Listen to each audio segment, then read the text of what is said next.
रूस यूक्रेन युद्ध में जब दुनिया दो खेमों में बटी नजर आई, एक तरफ अमेरिका यूरोपीय गठबंधन तो दूसरी तरफ रूस, तब भारत ने ना तो खुलकर किसी का साथ दिया, ना ही वो चुप बैठा, बल्कि भारत इस पूरे संघर्ष में एक सीक्रेट लेकिन प्रभावशाली साझेदार के तौर पर उभरा।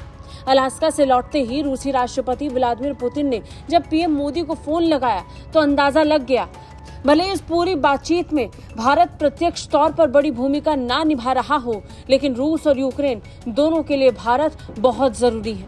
यही कारण है कि ऐसी परिस्थिति में भी चाहे रूस हो या यूक्रेन, दोनों देशों के राष्ट्रपति भारत को साधने में लगे हुए हैं। पहले यूक्रेनी राष्ट्रपति ज़ेलेंस्की का पीएम मोदी को फोन आता है और उसके तुरंत बाद जब अलास्का से वापस रूसी राष्ट्रपति लौटते हैं तो उसके बाद पुतिन भी पीएम मोदी को फोन लगाते हैं। पुतिन ने इस फोन कॉल के दौरान अपनी ट्रंप के साथ हुई बातचीत और प्रोग्रेस के बारे में जानकारी दी। इस दौरान पीएम मोदी ने भी यूक्रेन संघर्ष के शांतिपूर्ण समाधान की भारत की प्रतिबद्धता को दोहराई और सभी प्रयासों का समर्थन करने की बात कही। दोनों नेताओं ने द्विपक्षीय सहयोग पर भी चर्चा की और निरंतर संपर्क बनाए रखने पर सहमति जताई। बता दें, इससे पहले 11 अगस्त 2025 को यूक्रेनी राष्ट्रपति वोलोदिमीर ज़ेलेंस्की ने पीएम मोदी से बात की थी, वो भी ऐसे वक्त पर जब बहुत जल्द पुतिन और ट्रंप की मुलाकात होने वाली थी। तब फोन पर बात करते हुए रूसी हमलों, खासकर ज़पोरिज़िया पर बमबारी की जानकारी यूक्रेनी राष्ट्रपति ज़ेलेंस्की ने पीएम मोदी को दी थी। उन्होंने ये भी कहा कि रूस के तेल निर्यात पर प्रतिबंध की कितनी आवश्यकता है ताकि युद्ध के लिए उसकी वित्तीय क्षमता कम हो। ज़ेलेंस्की ने भारत के शांति प्रयासों की सराहना की और सितंबर में यूनाइटेड नेशन जनरल असेंबली में मुलाकात की इच्छा भी जाहिर की।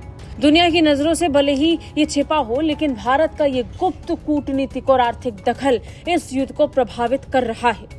रूस को कच्चा तेल खरीदकर आर्थिक ताकत देना हो या वैश्विक मंचों पर बार बार शांति का संदेश देना, भारत की भूमिका अब केवल दर्शक की नहीं रही, बल्कि वो एक जंग की दिशा तय करने वाले देशों में शामिल हो चुका है। इसका अंदाजा आप इससे लगा सकते हैं कि रूस और यूक्रेन लगातार भारत के नेता के साथ संपर्क में हैं।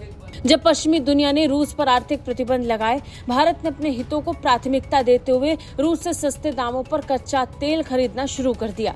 2023 में भारत ने अपने कुल तेल आयात का 25% हिस्सा रूस से लिया।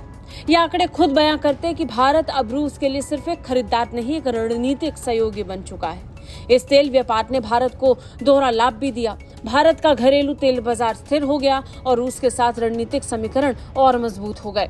वहीं अमेरिका और यूरोप के विरोध और चेतावनियों के बावजूद भारत ने ये रास्ता नहीं छोड़ा, तेल खरीदारी जारी रखी। यहाँ तक कि अमेरिका ने भारत पर टैरिफ की दरें 50% तक कर दी, लेकिन भारत अपने फैसले पर अडिग रहा। इससे दुनिया को ये स्पष्ट संकेत मिलता है कि भारत अपनी नीतियों में कितना आत्मनिर्भर है, दबाव में नहीं आने वाला। भारत ने कभी युद्ध का समर्थन नहीं किया, लेकिन उसने ये भी सुनिश्चित किया कि उसकी रणनीतिक आजादी से उसे दोनों पक्षों का भरोसा बना रहे। रूस और यूक्रेन दोनों के नेता भारत से लगातार संपर्क में हैं। नतीजन भारत की ताकत अब दुनिया पहचान रही है। ब्यूरो रिपोर्ट, भारत तक।